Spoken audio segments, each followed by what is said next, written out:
Hello friends, welcome to Conversations with Deepak. We all know that skill development is emerging as the newest pillar to take the Indian economy towards a growth trajectory. And this strategy of making the people skilled with their own hands has paid rich dividends to several economies such as of Germany, Australia, Scandinavia, the US.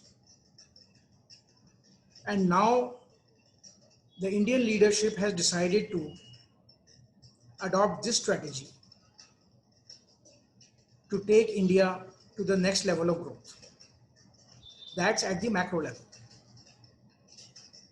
At the micro level, our understanding is that skill development or a skilled person, a skilled workforce displays more productivity, greater efficiency, more quality workmanship, loyalty towards their organizations, and also helps in fostering a harmonious workplace. So there are so many positive outcomes of having a skilled workforce. Now, it's my pleasure to have with me the Chief Operating Officer of Furniture and Fitting Skill Council, Rahul Mehta, who is positioned very uniquely. Before he took charge to lead the initiatives of Furniture Fittings and Skill Council almost 2 years back, before that he had spent a good 6 years working at IEVO, one of the most innovative manufacturing and fabrication and furniture design units in the country, which is based in Udaipur. So he has seen the picture from both sides, from the employer side and now from the supplier side. By supplier side, I mean he's building a supply pipeline of talented, skilled workforce. So he has an idea of what both sides of the coin or both sides of the table require. So friends, I'm happy to welcome Rahul. Hello Rahul, welcome to Conversations with Deepak. Thank you, Mr. Deepak. And I hope in this conversation, we'll be able to bust a lot of myths and actually clarify the role of skill development, how various stakeholders such as the corporates, the small and medium enterprises, the small entrepreneurs, the training economy, how they all can develop their own strategies for growth, skill development as a pillar. So welcome. So my first question to you, Rahul, is a very basic question. Since you represent the Furniture Fittings and Skill Council, what is the FFC? If you could just tell us very briefly. Okay. With Furniture and Fitting Skill Council, basically it's one of the sector skill councils that has been developed, or that has been the concept-wise created by the Ministry of Skill Development and Entrepreneurship, and it is under the aegis of National Skill Development Corporation.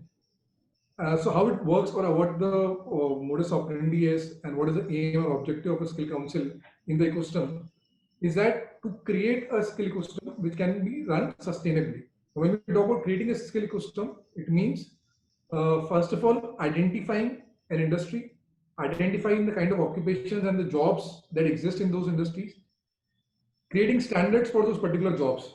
So unlike your education system, wherein you learn about different subjects and disciplines altogether, you essentially here what you will do is you would be learning specifically for the job requirement in the particular industry. Based on those job requirements, there are a lot of initiatives run by government in terms of training programs, which are funded, non-funded models, So running those programs in an effective manner, ensuring that the proper kind of assessment and certification for the people who have taken those programs has been done, and then eventually getting them placed either through a medium of self-employment or wage employment or through apprenticeship. Now, this end-to-end cycle, or in nutshell or in a brief format, if I were to say, we have youth, which is unskilled, semi-skilled, or needs reskilling, professionals who are there who need reskilling, and one side we have industry who can actually provide opportunities for self-employment, wage employment, and more so like that. So now creating this bridge in between is what a sector skill council does. Now, when you talk specifically about FFSC, so it comprises of the sectors like interiors, it comprises of furniture, manufacturing, designing, end-to-end of furniture, basically sales, after sales, all of that, and any enabling industry which is supporting the manufacturing of furniture or interiors for that matter. So you talk about plywood manufacturing, you talk about fittings, you talk about laminates for that matter. So all of it is also under the scope. So this is what, in nutshell, it does.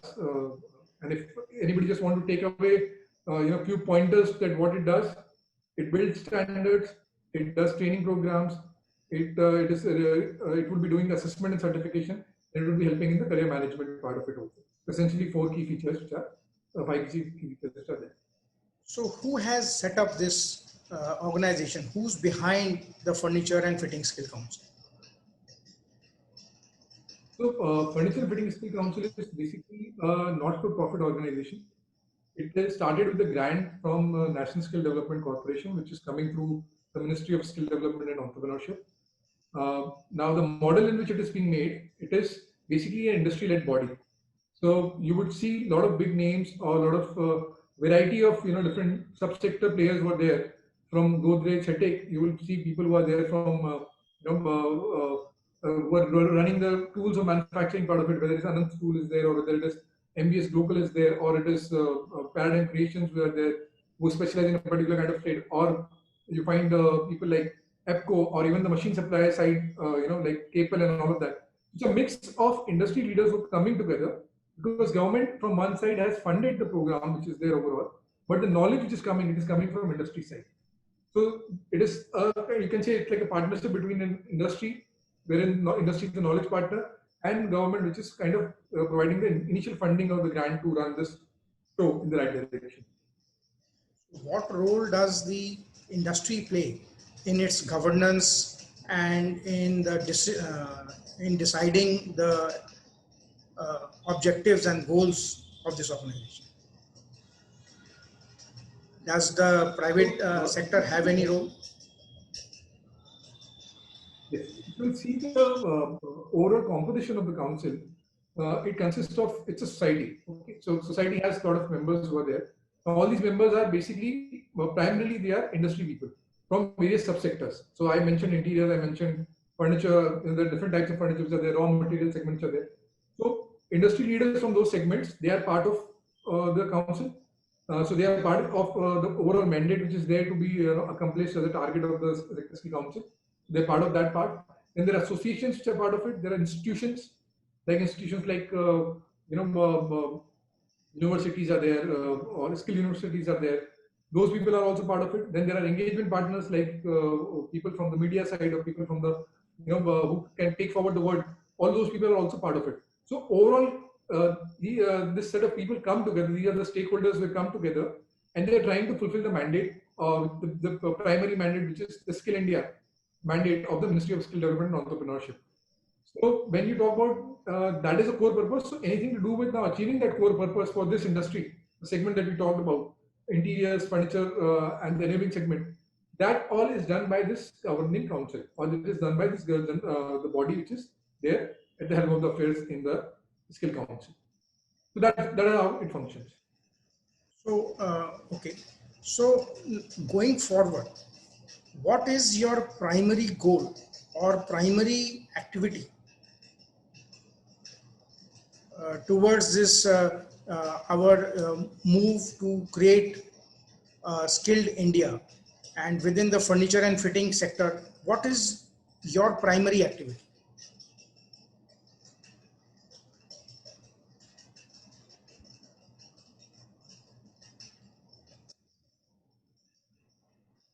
Okay.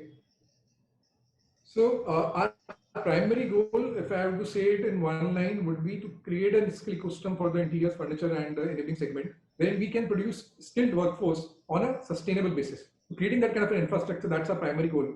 Now, if you were to break it down, Yes. it starts with having the right kind of industry people on board, because the knowledge is coming from there. What kind of occupations we require, what kind of job roles are more in demand, what kind of training is required for those job roles, what kind of standards should be set for those kind of job roles. So it starts with the industry. Then comes a part of standards development. So what kind of standards should be developed for a particular job role? Why that is important is that our segment is primarily fragmented, it is primarily unorganized. So still people have confusions about that. When they talk about furniture, they only think about carpenter. But there are more than 100 different types of job profiles which are there. So identifying those job profiles. So our target is to identify those job profiles and recognize people into those profiles. Then develop appropriate training infrastructure and training programs. That is very important. So that you are able to train the people based on the demand which is there from the industry side, or based on the opportunities which are there. So that is our next target which is there. It goes alongside, and ensuring that the quality which is coming. So like when we talk about management, we take names of IIM. When we talk about engineering, we take names of IIT. So something like that, building something like that for the furniture and fitting industry, furniture and interiors industry. That is our target. That is our goal there, and being able to do it on a sustainable basis. So continuously matching the demand and supply through the current management activities. So these are our targets. These are also our goals that we are looking forward to Okay. accomplish through the. Okay. So if we were to talk specifically of job roles, could you explain what do you mean by job roles within this industry? Okay. So I would like to first of all highlight a difference between skill-based ecosystem and the education system. Education system primarily talks about various subjects, various disciplines which are there on which we are trained from a certain time period to certain time period. While skill-based ecosystem is primarily based on the job that a person needs to do, and specifically the one which is under this, run through the NSDC sector skill councils. So what it means is that in any industry, when you'll see there is a value chain, there are occupations related to designing, there are occupations related to manufacturing, there are occupations related to sales, distribution, after sales. So all these are different occupations which are involved into it. Now, in the value chain, you need to do a lot of activities to accomplish the overall, or to get the final outcome, whether it is a product, whether it is a service. Now, to do that part under these occupations, you have various job roles. For example, when you say that okay, you need a chair, the chair is the final product, but how is that chair coming to form or to shape through this industry? There's a person who is designing it, who is called a furniture designer. There's a person who is understanding how it is going to be broken down into manufacturing process and how each part is going to be made. So there are people who are going to do production planning. Then there are people who are going to actually, as per the production planning, do the production part of it, making each piece of it. So there would be people who would be doing probably cutting. So the job can happen either individual capacity. So like let's say I'm a person who's going to do all the processes, or it can happen in a manufacturing process line that somebody is doing the cutting job, somebody is doing the pasting job, somebody is doing the assembly job, somebody is doing the finishing job, somebody is doing the upholstery job, and somebody is doing the final packaging and all of that. Then sales is happening, and then finally it is reaching to you. Now, when you see this whole value chain, these are different job roles which arise into it. So it's not limited to what usually people think that this industry is limited to carpenters. No, it's not like that. It has multiple and variety of job roles which are there. Now, if you were to compare it with, let's say, a car manufacturing unit.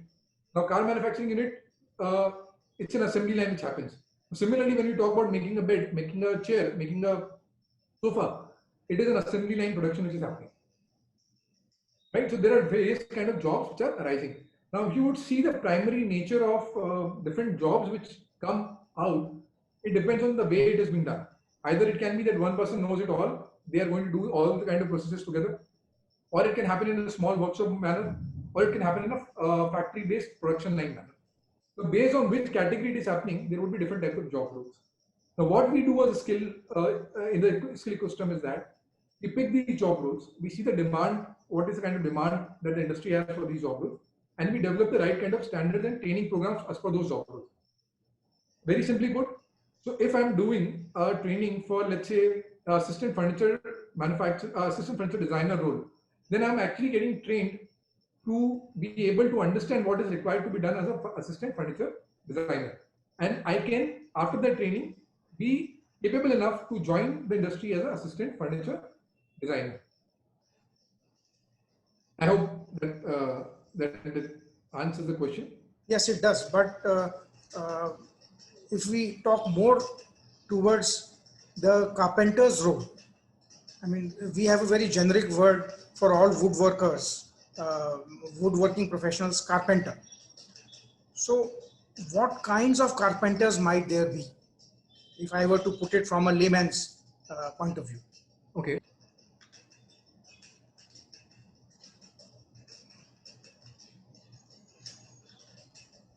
So are there a variety of carpenters? We use one word carpenter. What are the various roles that a carpenter might be able to do or should be able to do? Sure. See, this is one of the biggest myths I would say, or that is riding, that needs to be busted. So essentially, carpentry, if you were to say, carpentry is more like a profession. Okay, like you have medicine, like you have somebody who's a doctor. Now, doctor generally saying that it's a doctor. You don't go to any doctor when you have when you have a dental problem or when you have a skin problem. You don't just go to one person. You have specialists for that matter, right? So like that, woodworking is a bigger segment. So there are a lot of roles which come under woodworking, which can be only joinery, which can be cabinet making, which can be carpentry, which can be lathe operations, it can be certain other things. These are various roles which are played by people who are under the segment of woodworking. So carpenter is one part of it. Now, if you go by the international definition of what carpentry is, carpenters are essentially those people who work on site and they install the products which are being made in the factories or which are being made in the workshops by joiners or by cabinet makers, people who make structures, and then carpenters do the on-site work of creating the home structures, creating the doors and windows, or installing those doors and windows, or installing these wardrobes which are coming on the site. Essentially, that is what the role is. Now, if you were to see in terms of woodworking overall, it is time now that it should be looked upon as a specialization-based job. Why I would say that is because a person who has a capacity or capability to make a chair might be totally different than somebody who is doing your who's doing your wardrobe. Because wardrobe manufacturing is a different ballgame, and doing making a chair is a different ballgame. Somebody is working with wood or somebody is working with metal to make a furniture is a different ballgame. Everything is coming under the word carpentry. So furniture makers were different types over there. So that differentiation is important. And when we do this job role analysis, or when we do this job role demarcation, that is what we are doing.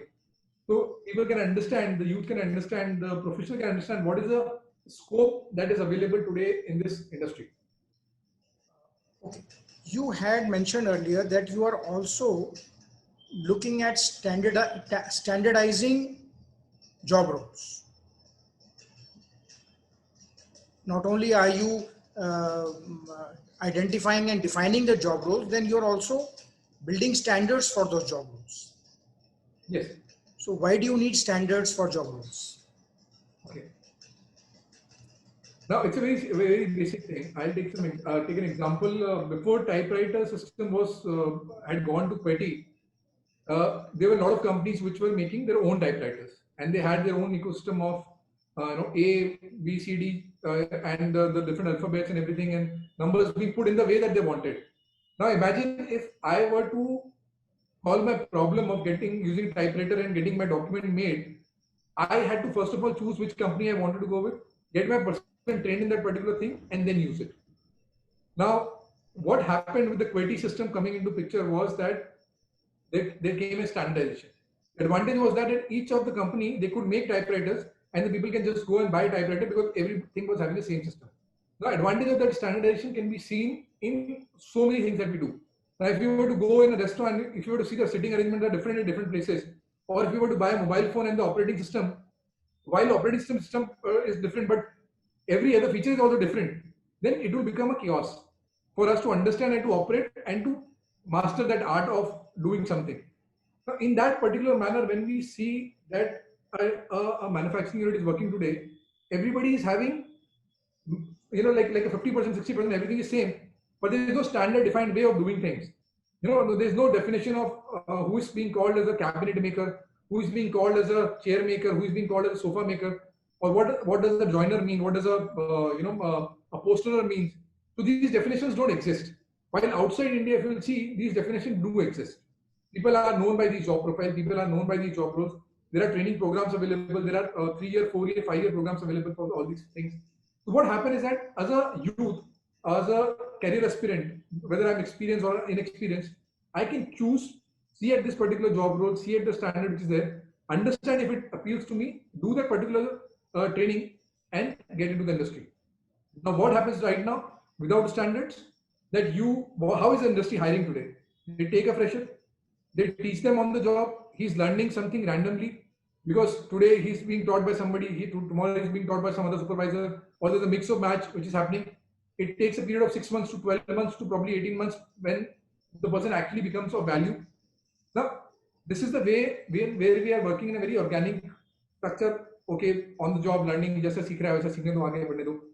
But दूसरा तरीका है कि can we standardize this thing and reduce his overall training time to probably 3 months, 6 months, and that person when he enters, from that time on itself he is understanding that okay, I am getting trained to become a joiner, I am going to get trained to become a cabinet maker, I am going to get trained to become a furniture designer, and I can apply to a particular industry or particular company for this job. Take example of when you need an accountant. Do you go out randomly and ask people, okay, क्या आप accounting कर सकते हैं? क्या आपको accounting आती है? क्या चलो हम आपको accounting सिखा देते हैं? No. You go to a BCom guy, you go to a MCom guy, you go to somebody with a CA who understands the job and you hire them. Similar is the case for engineering. Similar is the case for MBA, for lawyers. Now that is not the case with industry. Now this is a very basic, simple requirement which is there that has to be there if an industry has to grow or has to go to a 2x, 3x, 4x in terms of growth. So it's a very basic requirement that standardization only would be able to help us get there. So in a way, standardization, when you say standards for job roles, do you actually mean the curriculum which has been defined to become a joiner or to become a woodworker or to become any other kind of a form of a carpenter? Is it a curriculum? Yes. So what it means is that let me take an example. Let me take an example of a furniture designer. Okay. So now in a company you would need somebody who's a trainee, somebody who's a assistant level designer, somebody who's a senior level or lead level person, somebody who's supervising, somebody who can talk to the client or do a project. There are various levels of job profiles or requirement in a company, right? Now, when you are saying specifically, I'm talking about a job role which is assistant furniture designer requirement in a company. So what is happening now? What is the council doing? The council is understanding what goes into this particular job role. What is the objective of this job? What is the key result areas of this job in terms of the requirement that the industry has? Based on those standards, it is creating a curriculum. So your training program is based on that curriculum, which is based on the inputs from the industry, that what is required to be done for the job role of furniture designer. Now, once this curriculum is made, the training happens in a conducive environment under a training infrastructure through the right trainer, and a person is able to get trained for a furniture designer role. Once he gets trained, now what have you fulfilled? You fulfilled the requirement which the industry had for a furniture designer based on a set curriculum which was there. Now, what is the advantage of this thing? Very simply put, now today nobody questions a person who is studying in a CBSE curriculum in any part of the country, in any school, right? Now, similarly, if you have made a curriculum or as per a job role, what would happen is this job role is taught anywhere in the country. But if you're aware as an industry partner that okay, this job role of assistant furniture designer taught in Himachal Pradesh, taught in Karnataka, taught in Rajasthan is similar. Anywhere you will go, you will be able to hire the right kind of person. So that is the advantage that would be there over a period of time. So having created the job roles and having defined the standards for these job roles, the next step is the actual training. How is FFSC taking this training aspect forward? What are you doing for training? So as far as the training is concerned, I'll take example. So we pay a lot of attention in terms of building the right standards with the industry inputs. So when the time of standards are built for the particular job role, it is not just that what goes into the curriculum. We are also laying down the foundation for who can become a trainer, what is the requirement for a training infrastructure, how much duration this course is going to be, how is the assessment going to happen, what types of assessment can happen in this thing, whether it is theory, whether practical, and other things like that. Now, all these guidelines are set by FFSC or by the sector skill council.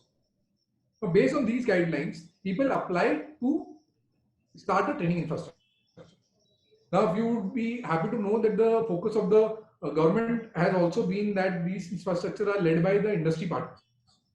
So what it means is that the industry who is already knowledgeable and understand that what is required for these job roles should venture out into the training infrastructure category as private players and teach people on these particular job roles. So getting the industry aware about these options which are available, exposing them to this overall ecosystem, getting them acclimatized with this, what is required to be done, what is not required to be done, all of that is being done by FFSC in terms of the efforts of building the right kind of training infrastructure. If you were to say, does FFSC conduct its own training for the people, then I would like to mention it in like this way, that we conduct training of trainers. So we ensure that the right kind of trainers are being provided in the ecosystem. We conduct training of assessors, so the right kind of assessors are provided. But we are not doing the training of a candidate on a day-to-day basis regularly. These are conducted via the training infrastructure or the training partners which are available in the ecosystem. But affiliating or getting or recognizing the training partners, we play an important role in doing that part to ensure that the right kind of people are available in the ecosystem to do the training part. Now again, the assessment part is again putting the check whether the right kind of training has happened after the training provider has provided training. That is done by FFSC. You can compare it with CBSE in one way, that CBSE sets the curriculum, CBSE sets the books, sets the guideline of what the school should be like, what the kind of teacher profile should be like, and then they conduct the critical exams as well, like your 10th board, 12th board, and all of that. So you can say similarly, it's kind of a little similar on those lines, if you were to understand in more layman terms. So how many training partners do you have at the moment across the country? So across affiliated with FFSC or people who have understanding of how the training should be done for FFSC purpose, over the last 5-year periods, we have got associated with more than 100 training partners, of which at present itself, more than 12 to 15, around range of 12 to 15 training partners are involved into training exercises right now as we speak, who are doing trainings under different projects in various parts of the country. So that is the kind of training bandwidth that we have, but that's very small a number, I would say, and there's a lot that needs to be done. I will give example of Germany here. Germany has almost a training institute in every city that they have, and we are nowhere there. So there's a lot that needs to be done from our side right now to have the right kind of training infrastructure. Like there are schools, there are more number of schools in each city. Similarly, we need the right kind of skill training institutes also in each city, or at least in each cluster. So are these training partners standalone for woodworking and carpentry, or do they offer other training in other skills as well? Okay. So with the training partner ecosystem or the skill-based training providers ecosystem, vocational training partners as they are called, it has some variations in it. You know, there are people who do only one kind of job role. There are people who can do probably multiple job roles. They will be doing it. There are people who are doing multiple job roles of different industries. So it's not limited to just doing a skill training for a particular sector. Though there can be specialized training partners who are doing training only for a dedicated sector. You know, like I can be a training partner who specializes in doing training for only furniture related job profiles. So probably I can be training on a furniture designer job role, or probably on a joinery, or probably on sales executive and furniture related profile.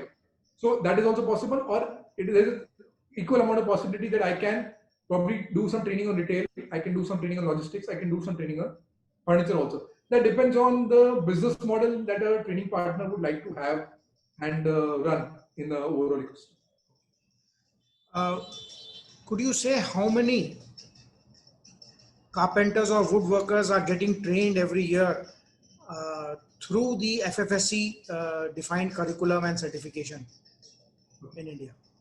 Sure. So I can give you the number of people that we have trained over the last 5-year period.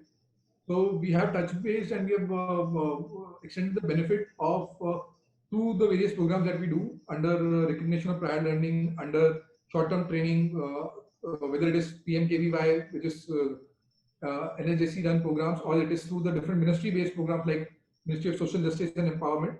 We have done more than 150,000 numbers in these programs. It ranges up to 175,000 numbers. But again, these are very small numbers, as I would say. The industry is huge.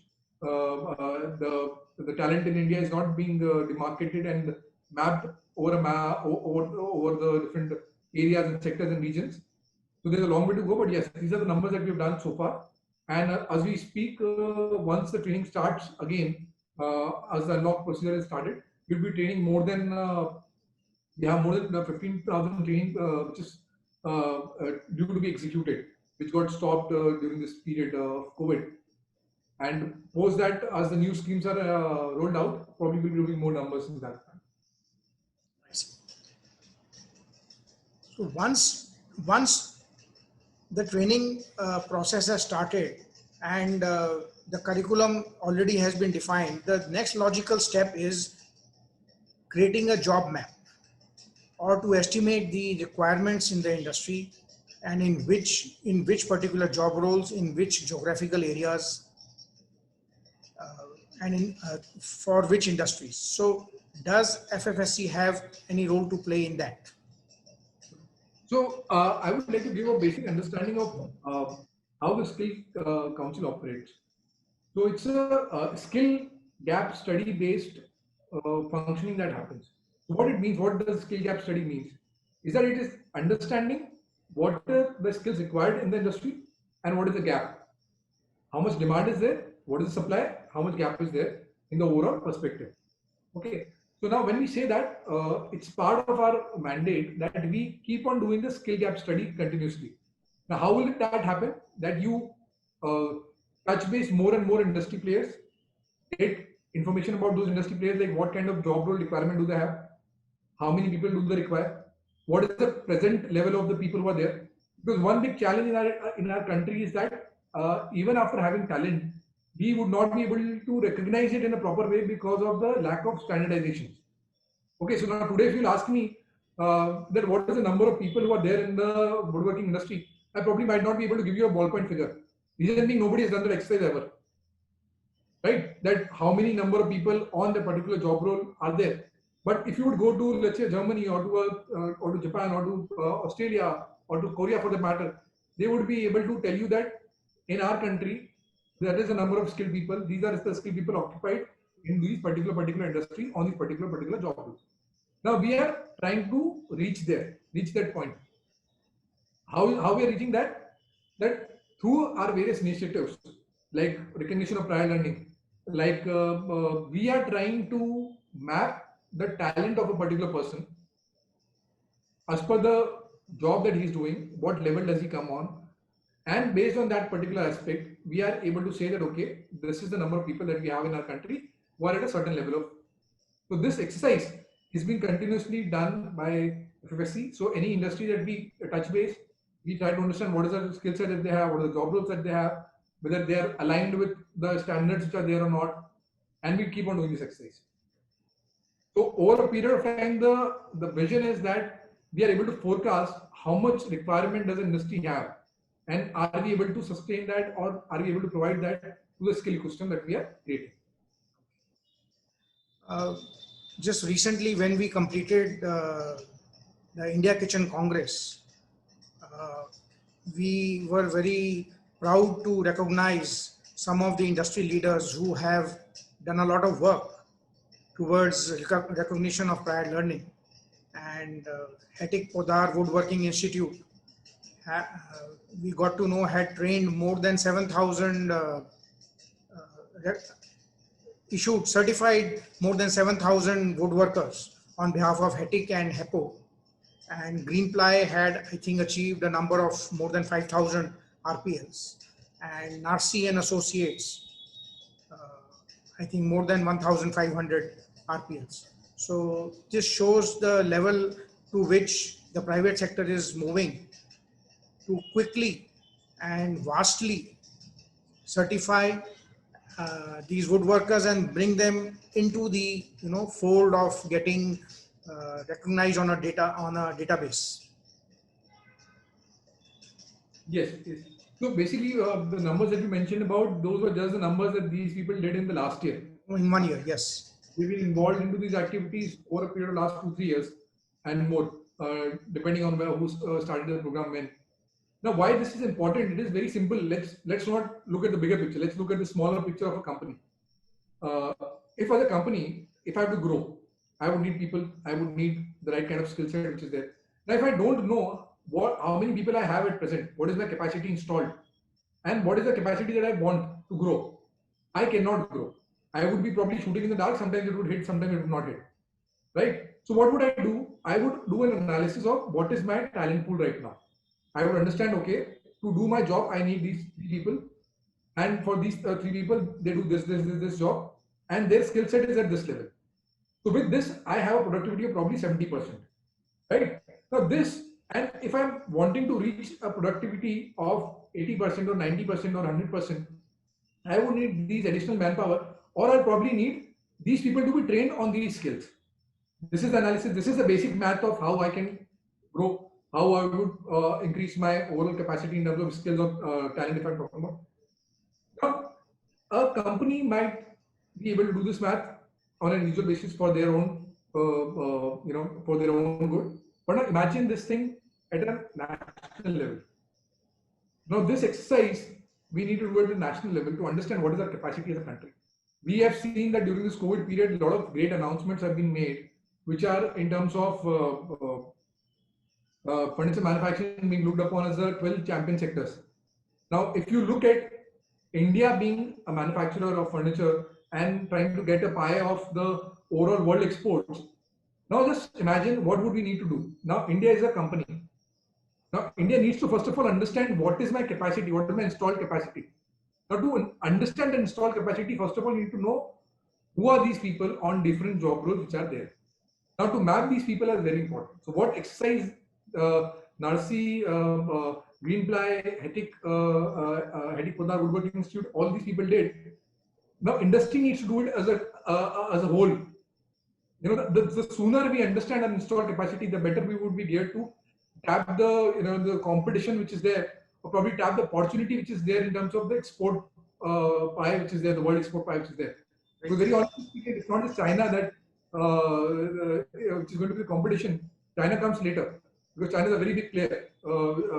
Before that, we have likes of Vietnam, we have likes of Mexico, who are actually the go-to companies that are getting benefited through this China substitute model, which has been created. So if you have to compete with those people, you have to understand that where they stand today, how they have been able to do this thing over the last 25, 30 years, how they've been able to increase their overall pie, overall share. And that has happened through having the right kind of skill set and right kind of talent. Just to give a small fact on that,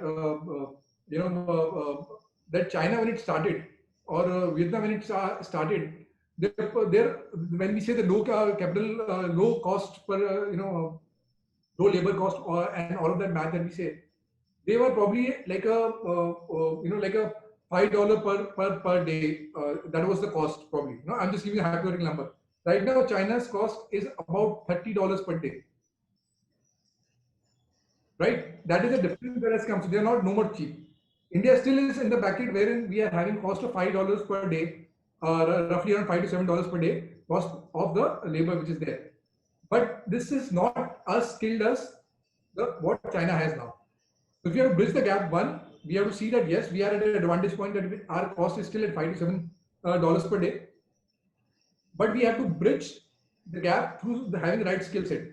Because the same thing that I'm talking about right now, $5 to $7 probably for India, that has increased over a period of time in Vietnam now. So that is the advantage that we can take now. That we still are at a lower cost, but we need the right skill sets along with this lower cost to be able to grow in that particular format. So Speaking of the industry and how the industry or the entire economy will benefit, there have to be certain strategies that uh, organizations need to adopt with respect to skill development. So if I were to, just list out some of the key stakeholders and then invite you to suggest some strategies, skill development strategies, and why they should, how they can impact their business growth. So I'll say the key stakeholders are: one, the SMEs, the small and medium enterprises within the furniture and the hardware sectors; the corporates, that would be the large operators; third would be the trade itself, the channel partners; the fourth would be the training partners, which you mentioned earlier; and last but most important are the woodworking professionals themselves. So what skill development strategy should small and medium enterprises have uh, in order to gain more growth? Sure. So in India, primarily the work happens when we say, it happens in three formats. The first one is that it happens as an individual. I can do everything. I'll take up the project. I'll be there along with one or two people of mine, and on site I will be, or I'll be doing my project accordingly. I can do it in a workshop manner, wherein a particular kind of raw material is being made, or a particular kind of product is being made, and then I supply that the installation happens on site. And the final, the big size which is there is the factory made. But everything is coming flat pack, only the installation needs to happen. These are three different categories: as an individual, as a small workshop, or as a or on site directly based on the big workshops which are providing the raw materials. Now, in all these categories, if you would see the overall SME segment which is there, it is slowly moving, having a shift from the on-site as a carpenter, single carpenter work to more towards the installation which is happening. Right? So, like the raw material is being made, or the raw material is being processed to make a product in a small workshop or in a big factory. Right? Now, the job which was happening, that from the scratch I was making something on site, that is now shifting to I am doing only the installation on site. So to put it in the another way would be, आपके घर में अगर पहले carpenter काम करने आता था तो वो 3 महीना 4 महीना आपके यहाँ पर रह के काम करता था, लकड़ी भी वहीं काटता था, पैनल भी वहीं काटता था, लैमिनेट भी वहीं लगाता था, बॉक्स भी वहीं बनाता था, इंस्टॉलेशन भी वहीं करता था. Right? Now take example of modular furniture in terms of modular kitchens. You would have seen the kind of reduction that has happened in the time. Why? Because the boxes come directly. The person installing those boxes only, or a wardrobe you order from Pepperfry, Urban Ladder, Livspace, XYZ, and it comes, the person is coming to install only. So the job profile is also changing. So now when this shift is happening, the huge segment which is there of SMEs, they need to see that they have to focus their energy on two aspects. One, building capacity for modular furniture manufacturing, and second, on the installation side of it. Right? So this is where they need to focus that, okay, I need to build capacity on how do I create a modular furniture, and second, how do I do the installation part of it.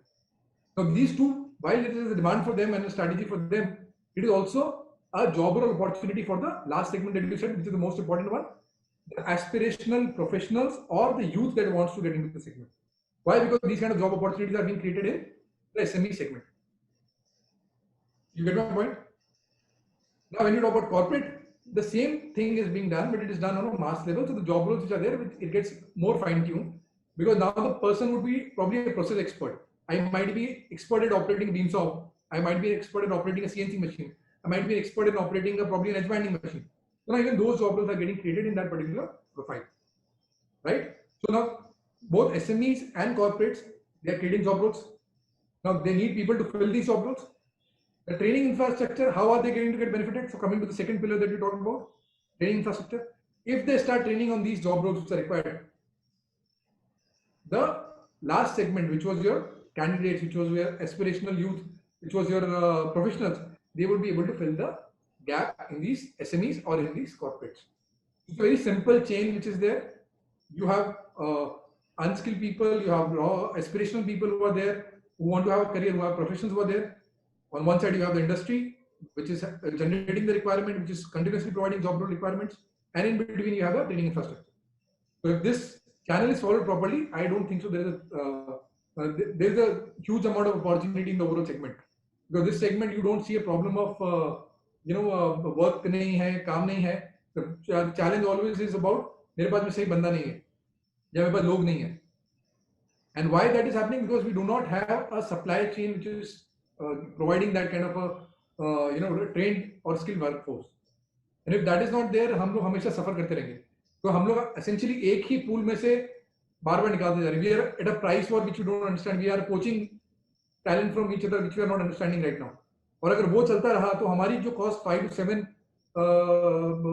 Dollar per day की थी, automatically बढ़ रही है, but कोई talent नहीं बढ़ रहा है, स्किल नहीं बढ़ रही, तो हम कंपिटिटिव नहीं हो पा रहे मार्केट के साथ में. So are you suggesting that organizations should invest in getting their own workforce skilled? There is no escape to that. I don't see how they would be able to survive if they don't have the skilled workforce. See, the competition, the way it is increasing, the way the people have been able to gauge the opportunity in this industry and open up businesses. You yourself have witnessed, just talking about very simple indicators. See the size of India wood fair over the last 5 years. Right? It has almost become 1.5 times or 2 times what it was in 2013 to what it was last in 2020. See the size of the other big fairs which happen in the country. Those have increased. ASTEC for that matter. Now, why are those fairs increasing? Why are these sizes increasing? Who are the people who participate in these fairs?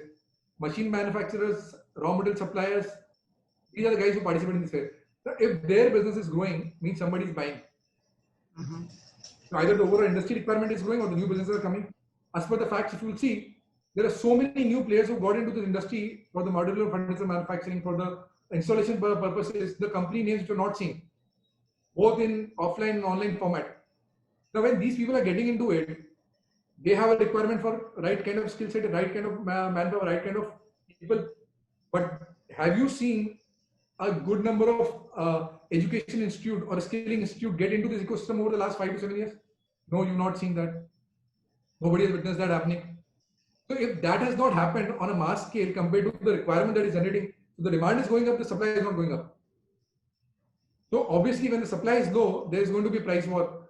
Because if I invested 10 crores into my machinery, I need people to run it.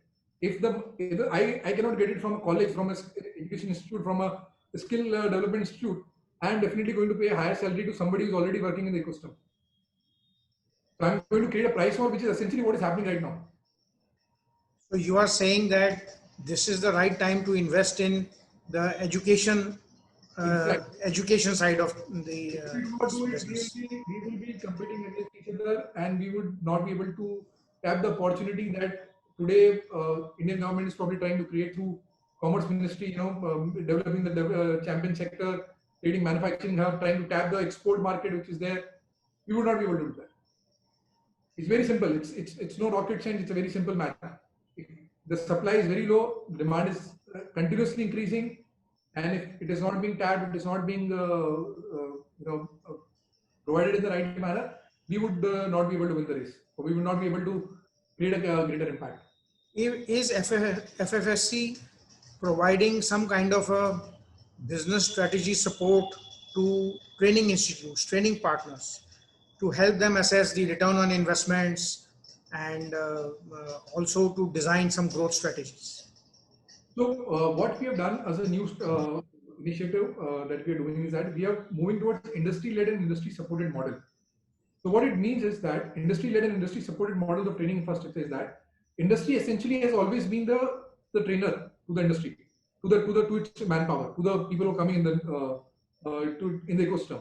They've always been that. Why? Because they have the knowledge base, they have the machinery, they have the right kind of skill set. They are the ones who are actually running the show.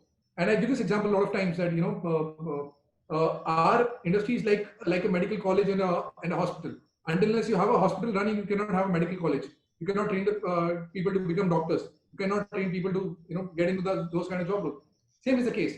So while a training partner might be able to do a job in isolation, that open a good nice institute and all, if they don't have the right kind of infrastructure, understanding of the market, understanding of the requirement, they would not be able to, do right kind of projections or do right kind of planning for their own training business, probably for that matter.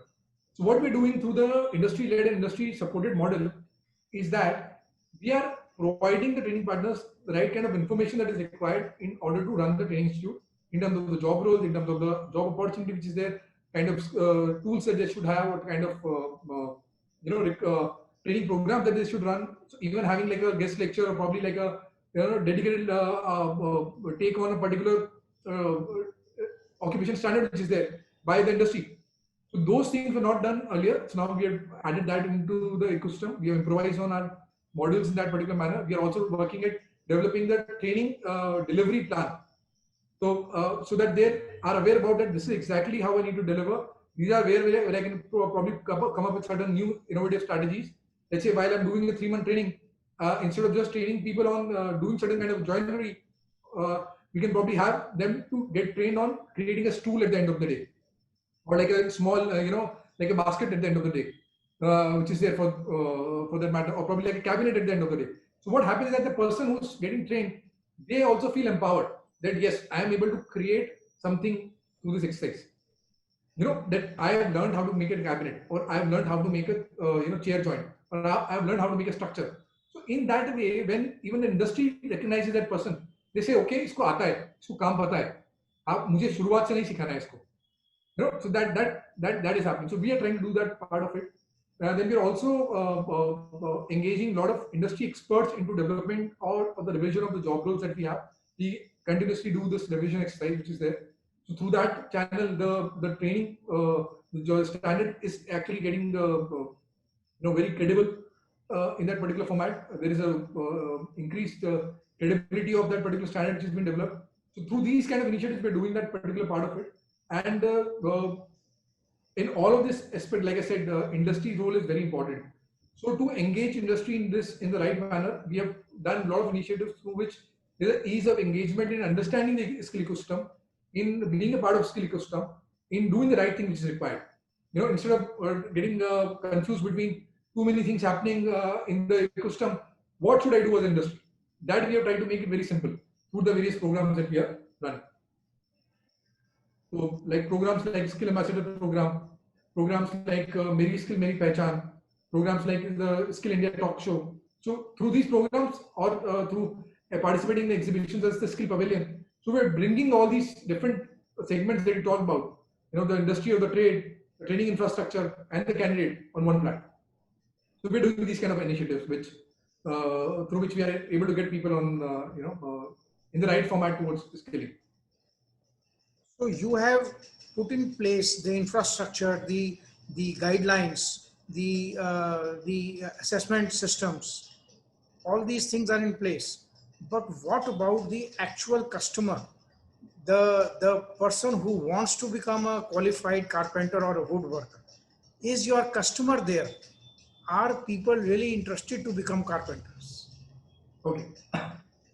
So I would say that essentially as a country and as us by the way of our society system has worked and our ecosystem has worked, carpentry as a profession was limited to a certain set of people who were traditionally learning it through their forefathers and who've been doing it from a long time.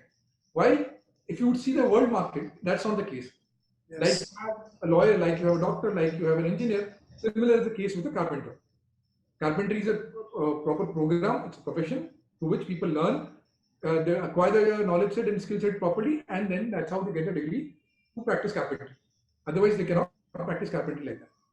Now, when we talk about this thing in India, it's a challenge because people don't understand the value behind a particular job, or value behind a particular profession which is there, which is changing slowly with the time. And how is that changing? Is because we are able to make these different job roles that we're talking about. It's not just carpentry. It's not limited to carpentry. Like I said, we're busting the myth of it's not limited to carpentry. It's joiners are there, cabinet makers are there, assemblers are there, installers are there, surface finishers are there, upholsterers are there, material handlers are there. All these are different job roles are there. And they are very awarding and rewarding kind of job roles are there, which are required in the industry. Now, when we talk about these different job roles, what we are doing is that through the medium of skill competitions, through the medium of world skills competition, through the medium of competition that we conduct, we are trying to create the aspirational value for the youth.